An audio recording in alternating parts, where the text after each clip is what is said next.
ګرانو کتونکو ستړي مشئ. په سویس کې د کریډټ سویس بانک د حسابونو په هکله په افشا شوي یوه څیړنیز راپور کې ویل شوي دي چې یاد بانک د نړۍ د یو شمېر هیوادونو د هغو کسانو شتمنۍ پټې ساتلې وې چې په فساد، د پیسو په سپینولو او د مخدره توکو قاچاق کې ښکېل وو.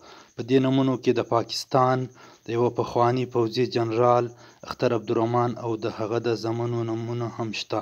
د راپور له مخې جنرال اختر عبدالرحمن د شوروي اتحاد پر ضد د افغان جهاد په کلونو کې له امریکا میلیونونه ډالر غلا کړي وو او په دې بانک کې یې ایښي وو.